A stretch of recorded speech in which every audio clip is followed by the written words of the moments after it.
Alright, so apparently I was muted as I was explaining at the very end of why of my thoughts on the deck. So I want to talk real quick about two cards. We're gonna talk about Micromancer first, since that's gonna be fairly straightforward. And I'll get to why all this is over here in a second.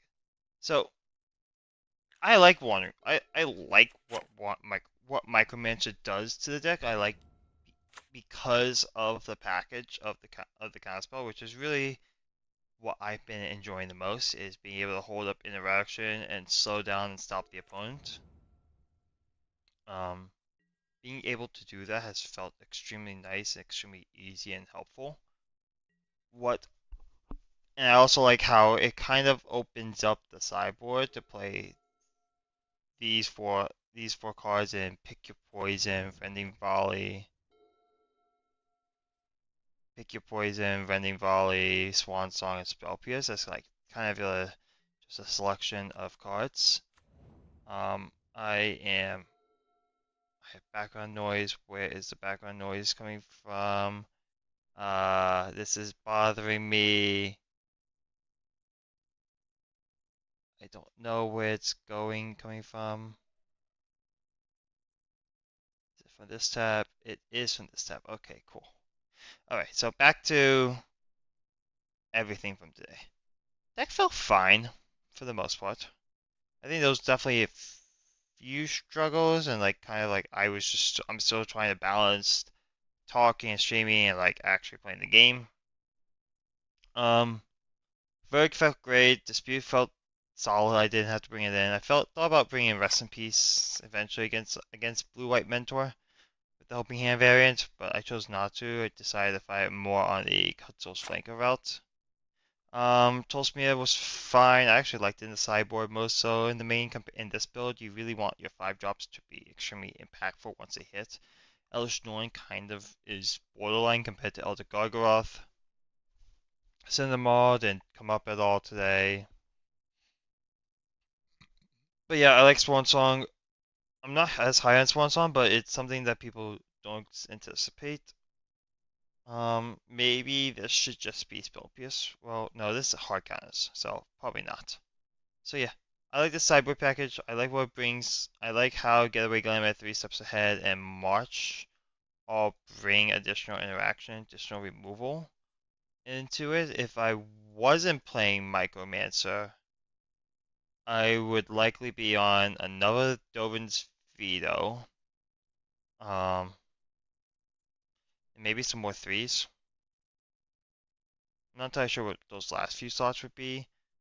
Um, Probably another Dovin's Veto, probably another 7, and then 2 cheap interactive spells to help out with the aggro or the aggressive decks early on. Because that kind of does everything that Micromancer being the 7 drop, these being the 2 interactive spells, and this being the kind of spell. Maybe that's just better, but they're both kind of doing the very similar things, which is why I like Micromancer. It gives you that flexibility of saying, oh, I have this top end card that's also a counter spell. I have this flicker card for myself and a removal spell. I have this catch-all removal spell, and then on top of that you have the removal. So you can, in a way, you can treat Micromancer almost like a 7 drop in a sense. I kind of like it. I think that's kind of how you have to treat it.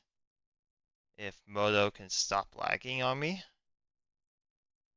So if you treat Micromancer more like a 7, I think it makes a little bit more sense. But I was really impressed with Getaway Glamour multiple times. I just like being able to flicker. I know I punted earlier, but nothing I could really do. Alright. With that all being said, on with the fun things of Wandering Mind. I was okay on it today. The problem my theory behind the deck, however, is that, and if there's any YouTube comments, which I'm not checking right now. Yeah, no, I'm live. Am I live? I don't know. Yes, I am. I'm live, but there's been nothing. So, Okay, Wandering Mind. Well, more so about the 3 drops of Enigmatic. In this specific build of Enigmatic, you really want each of your creatures to be doing something very specific. And you don't really want too much overlap, in my opinion. Um, so Wandering Mind, for those who don't know, it's a 3 mana, 2/1 flyer, ETB, look at top 6, non-creature, non-land, goes into your hand. Not bad. The selection is really nice. Being able to basically pick and choose the type of card that you're looking for is very, very helpful. Top 6 is very deep. From You're pretty much almost always guaranteed to hit something in this deck, whether it be a counter spell or a removal spell or a cantrip. Being able to have get all that is very nice. Um, but if we look at some of the other cards in the deck, I feel like there's a lot of overlap from what Wandering Mind does compared to everything else. Because the best thing about Wandering Mind is that it's a generic 3 drop to get when you're looking to sacrifice an enchantment to accrue some additional value. In my eyes, if I can make this a little bigger, Cutzel's Flaker kind of does that with its base Sky 2 Gain 2. They both kind of buys a turn. And then Ether Channeler at worst draws a card. Ether Channeler is also the primary answer to Vein Ripper.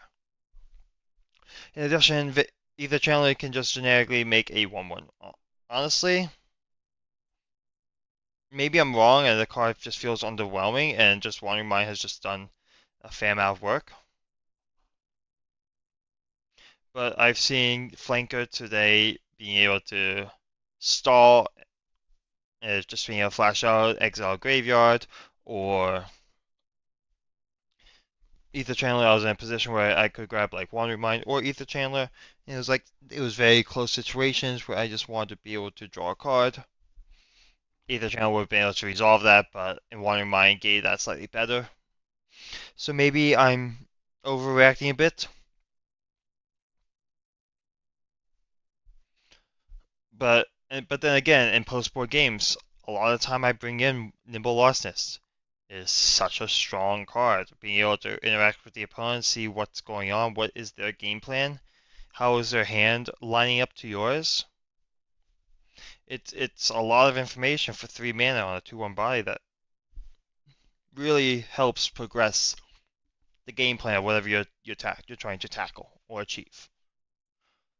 But my basically TLDR, my problem with Wandering Mind is like Glasspool, it can be like a copy of Flanker or Chandler if we need the additional effect. Wandering Mind kind of does what Chandler and Flanker already kind of do with the Scry Turing and the drawing a card.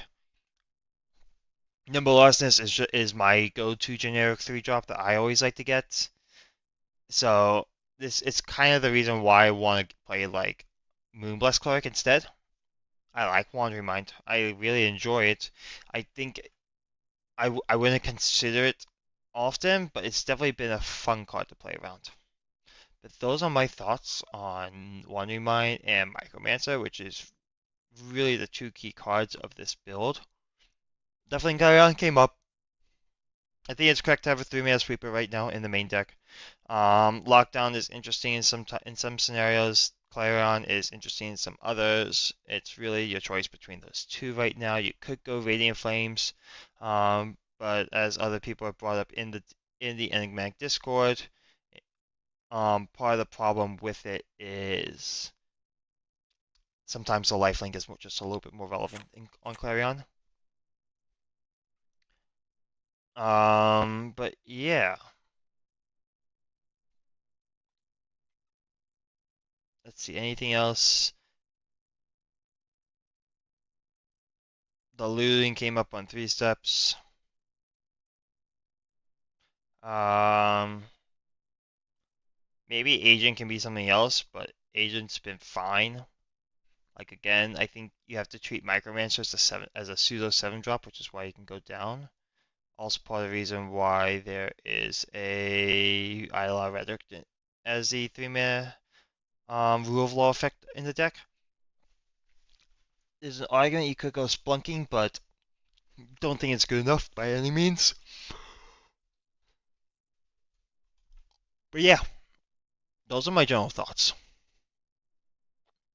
In terms of when I'll be streaming next, probably Wednesday if I had to guess.